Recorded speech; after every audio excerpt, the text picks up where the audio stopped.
नमस्कार, मैं राकेश मैथमेटिक्स से राकेश सर आपको इस चैनल पर हार्दिक स्वागत और अभिनंदन करता हूं। बच्चों, आप देख रहे हैं क्लास 11वीं एनसीईआरटी पाठ्यक्रम पर आधारित पाठ 1 समुच्चय सेट। बच्चों, बहुत दिनों से बच्चे कमेंट कर रहे थे कि सर 11th का मैथ का आप क्वेश्चन सोल्व कीजिए, 11th का कब से वीडियो अपलोड कर रहे हैं। तो बच्चों, आपका इंतजार खत्म हुआ।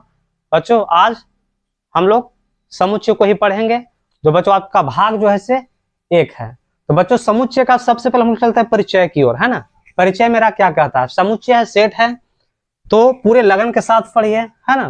पूरे कॉन्सेप्ट के साथ आपको पूरा क्लियर किया जाएगा बच्चों, ठीक है। चलिए, तो सबसे पहले जानेंगे बच्चों कि समुच्चय है क्या, है ना। सबसे पहले जानेंगे समुच्चय है क्या। तो समुच्चय बच्चों उसको कहते हैं जो वस्तुओं के, है ना, वस्तुओं के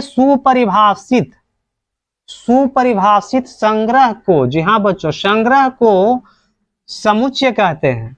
और निर्णय करने का मापदंड एक व्यक्ति से दूसरे व्यक्ति के लिए भिन्न भिन्न नहीं होना चाहिए। बच्चों, कह रहा है कि वस्तुओं के संग्रह को ही समुच्चय कहते हैं, लेकिन एक सुपरिभाषित होना चाहिए।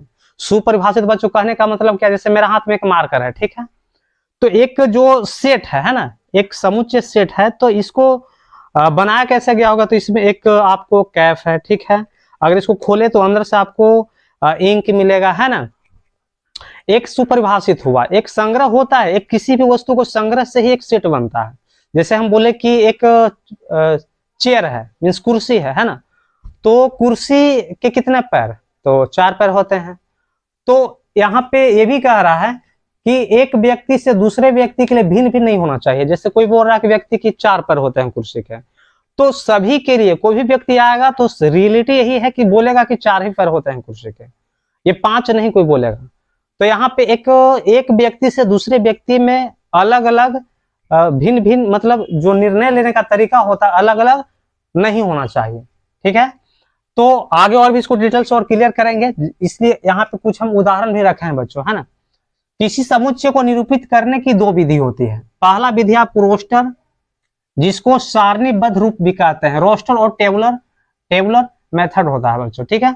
दूसरा आपको समुच्चय निर्माण रूप, जिसको सेट बिल्डर फॉर्म भी इसको कहा जाता है अंग्रेजी में। तो इसको खैर बाद में इसके भेद को पढ़ेंगे।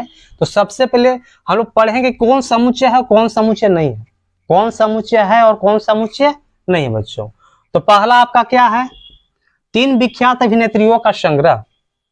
3 विख्यात अभिनेत्रियों का संग्रह। अब 3 विख्यात अभिनेत्री, जिसको हीरोइन कहते हैं। अब हीरोइन में अब कौन 3 अभिनेत्री हैं? जैसे मेरे नजर में कोई अलग हीरोइन 3 हो सकते हैं विख्यात अच्छे, दूसरा कोई के साथ वो अच्छे नहीं लगते हो। जैसे हम बोलते हैं कि हमको कैटरीना कैफ या फिर बिपाशा बसु, लता मंगेशकर जो गायिका हुई, वो मतलब 3 को हम चुन लिए। लेकिन कोई जरूरी नहीं है कि अगला पर्सन भी, अदर पर्सन भी वो 3 ही उनके लिए विख्यात होंगे। तो इस तरह से यहाँ पे मापदंड करने का बच्चों तरीका यहाँ पे अलग अलग हो गया। हम 3 अभिनेत्री रख लिए, तो 3 अभिनेत्री हम कुछ अलग, मेरे चुनने का तरीका कुछ अलग हो सकता है। कुछ अदर पर्सन, कुछ अलग व्यक्ति होंगे, वो कुछ अलग तरीके से 3 अभिनेत्री को उनको पसंद होगा। तो इस तरह से यहाँ पर मापदंड करने का तरीका, ध्यान दीजिए, मापदंड एक व्यक्ति से दूसरे व्यक्ति के भिन्न भिन्न नहीं होना चाहिए। तो आपको यहाँ पे बच्चों ये समुच्चय नहीं है, ठीक है। बात क्लियर हो गया है। चलिए, ये समुच्चय बच्चों आपका यह नहीं है। चलिए ठीक है, आगे चलते हैं। अच्छा, 3 विख्यात बल्लेबाजों का संग्रह। 3 विख्यात, मान लीजिए कि हम बोलते हैं कि 3 अच्छे बल्लेबाज, विराट कोहली हैं, महेंद्र सिंह धोनी है, सचिन तेंदुलकर है। तो बच्चों 3 तो हम रख लिए, लेकिन ये कोई जरूर नहीं कि हमें जो 3 खिलाड़ी पसंद हम जिनको करते हैं, अगला व्यक्ति भी उन तीनों को ही पसंद करेंगे। जैसे हम बोलते हैं कि मेरे अच्छे जो खिलाड़ी हैं विराट कोहली हमको अच्छे लगते हैं, ये कोई जरूरी नहीं कि अलग व्यक्ति विराट कोहली को ही पसंद करेगा। बात समझ रहे हैं? तो यहाँ पे मापदंड करने का तरीका बच्चों अलग अलग हो गया, एक नहीं हुआ। तो बच्चों यहाँ पे 3 विख्यात बल्लेबाजों का संग्रह, बच्चों ये भी आपका समुच्चय नहीं है, ठीक है। चलिए आगे चलते हैं। अच्छा, प्राकृत संख्याओं का संग्रह, बिल्कुल बच्चों ये समुच्चय है, क्योंकि प्राकृतिक संख्या का डिफिनेशन जो हम देंगे वो भी दूसरा व्यक्ति भी वही देगा, वो अलग बोलेगा नहीं, है ना। तो प्राकृतिक संख्याओं का संग्रह आपका समुच्चय हुआ। अच्छा, पूर्णांकों का संग्रह, ये भी बच्चों क्या आपका है, तो समुच्चय है। यहाँ पर संकेत पे विशेष ध्यान दीजिए क्योंकि आगे संकेत का यूज होने वाला है। प्राकृतिक संख्याओं का संग्रह का संकेत n होता है, पूर्णांकों का संग्रह का संकेत z होता है। चलिए बच्चों आगे चलते हैं, है ना। चलिए हाँ, तो बच्चों आगे चलते हैं। आपका उदाहरण 5 देखिए, समुच्चय है या नहीं, ठीक है। तो धन पूर्णांकों का संग्रह बच्चों ये भी क्या है, समुच्चय है, क्योंकि धन पूर्णांक ऋण पूर्णांक ये भी आपका क्या है, ऋण पूर्णांकों का संग्रह भी क्या है बच्चों, तो ये भी समुच्चय आपका होगा, क्योंकि सबका परिभाषा एक ही होता है। परिमेय संख्या का जो संग्रह करेंगे, अगर अदर पर्सन कोई दूसरा विद्यार्थी भी अगर संग्रह करेगा तो परिमेय संख्या का ही संग्रह करेगा, तो अलग यहाँ पे मापदंड करने का तरीका अलग अलग नहीं हुआ। वास्तविक संख्याओं का संग्रह ये भी बच्चों समुच्चय है। धन वास्तविक संख्याओं का संग्रह बच्चों ये भी क्या है, समुच्चय है। ऋण वास्तविक संख्याओं का संग्रह बच्चों ये भी आपका क्या है, समुच्चय ही है। 5 सर्वाधिक विख्यात गणितज्ञों का संग्रह बच्चों ये समुच्चय आपका नहीं है, क्योंकि 5 सर्वाधिक विख्यात में कौन अच्छे गणितज्ञ हो सकते हैं, ये मापदंड करने का तरीका एक नहीं है।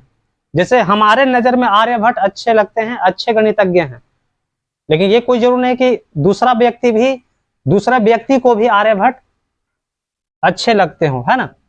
5 विख्यात अभिनेताओं का संग्रह बच्चों ये भी क्या, ये भी समुच्चय नहीं है। जैसे बोलते हैं कि हम मान लीजिए कि शाहरुख खान को पसंद करते हैं, हमारे हीरो जो है शाहरुख खान क्या है, अच्छे लगते हैं, तो ये कोई जरूर नहीं कि दूसरा व्यक्ति को भी शाहरुख खान अच्छा ही लगता होगा। यहाँ पे मापदंड करने का तरीका बच्चों यहाँ पे अलग अलग हो गया। किसी को सलमान खान अच्छा लगता है तो किसी को सलमान खान अच्छा भी नहीं लगता है। किसी को अक्षय कुमार अच्छे लगते हैं तो ये कोई जरूर नहीं कि सभी को अक्षय कुमार, जैसे हम बोलते हैं अक्षय कुमार अच्छे लगते हैं, तो ये कोई जरूर नहीं कि सभी के नजर में अच्छे ही हैं, सभी के नजर में अच्छे ही अभिनेता है। तो बच्चों यहाँ पे मापदंड करने का तरीका जो है से एक नहीं हुआ, अलग अलग हो गया। तो 5 विख्यात अभिनेताओं का संग्रह बच्चों ये भी समुच्चय नहीं है, ठीक है। चलिए, अपरिमेय संख्याओं का संग्रह बच्चों ये आपका समुच्चय है, क्योंकि यहाँ पे मापदंड करने का तरीका अलग अलग नहीं है, भिन्न भिन्न नहीं है। अच्छा, विश्व के सबसे अधिक खतरनाक जानवरों का संग्रह बच्चों ये समुच्चय आपका नहीं है, क्योंकि विश्व में जितने असंख्य जानवर हैं उसमें से कौन कब खतरनाक कितना हो जाएगा ये अनुमान लगाना बहुत ही मुश्किल है। जैसे हम बोलते हैं कि बिच्छू है, बिच्छू जैसे खतरनाक नहीं है, ऐसा हम बोल रहे हैं, लेकिन कोई व्यक्ति ऐसा भी जो बोलेगा नहीं बिच्छू जैसे बहुत खतरनाक है, काट देगा तो मर जाओगे, जहरीला होता है, ये वो बहुत तरह की बातें होती है ना। तो ये मापदंड करने का तरीका यहाँ पे क्या अलग अलग हो गया। जैसे कुत्ता कोई लोग पालते हैं, तो किसी व्यक्ति को कुत्ता काट लेने से क्या होता है कि जहर फैल जाता है, कुछ व्यक्तियों की नजर में कुत्ता अच्छा नहीं है। तो यहाँ पे मापदंड करने का तरीका जो है भिन्न भिन्न हो गया। अतः हम विश्व के सबसे अधिक खतरनाक जानवरों को हम संग्रह नहीं कर सकते हैं। कौन कितना खतरनाक जानवर है ये आप नहीं बता सकते हैं, अतः यहाँ पे मापदंड करने का तरीका अलग अलग हो गया। तो बच्चों ये भी आपका समुच्चय नहीं है, ठीक है बच्चों। और आगे चलते हैं और आगे पढ़ते हैं हम लोग समुच्चय का प्रयोग हम लोग कहाँ कहाँ करते हैं, समुच्चय का प्रयोग, है ना। समुच्चय का प्रयोग गणित की प्रायः सभी शाखाओं में होता है। जैसे कहाँ कहाँ, तो समुच्चय का प्रयोग संबंध एवं फलन, जिसको रिलेशन एंड फंक्शन कहा जाता है बच्चों, है ना। और आपको 2 लेसन पढ़ना भी है, 2 लेसन में पढ़ना है ना, संबंध एवं फलन के बारे में, क्योंकि संबंध एवं फलन का ज्ञान है ना समुच्चय से ही होता है। तो संबंध एवं फलन को परिभाषित करने के लिए किया जाता है, ठीक है। ज्यामितीय, ज्योमेट्री, अनुक्रम, प्रायिकता आपका प्रोबेबिलिटी हुआ, अनुक्रम आपका है ना, जो आपको पढ़ना भी अनुक्रम है ना, सीरीज इत्यादि के अध्ययन में समुच्चय के ज्ञान की आवश्यकता होती है। तो बच्चों ऐसे ही और भी बहुत से इसका यूज है समुच्चय का, है ना। तो समुच्चय का सिद्धांत, सिद्धांत का विकास जर्मन गणितज्ञ यानी जर्मनी के रहने वाले एक गणितज्ञ थे जिनका नाम बच्चों है जॉर्ज कैंटर। ये जॉर्ज कैंटर द्वारा किया गया था। इनको कहीं कहीं गेओर्ग कैंटर के नाम से भी जाना जाता है, गेओर्ग है ना, गेओर्ग कैंटर के नाम से भी कहीं कहीं इनको पुकारते हैं, गेओर्ग कैंटर। जॉर्ज कैंटर द्वारा किया गया था। इनका जन्म यानी गेवर्ग जॉर्ज कैंटर का जन्म 3 मार्च 1845 ईस्वी को हुआ था और बच्चों मृत्यु जो हुआ था 6 जनवरी 1918 ईस्वी को हुआ था मृत्यु, है ना। तो बच्चों ये आपका था समुच्चय का भाग 1, जिसमें हम लोग पढ़े समुच्चय क्या है, ठीक है, कौन समुच्चय होगा कौन समुच्चय नहीं है, और समुच्चय का प्रयोग भी बच्चों हम लोगों ने पढ़े हैं। तो आज इतना ही बच्चों, मिलते हैं अगले वीडियो में, तब तक के लिए धन्यवाद, आपका दिन शुभ हो।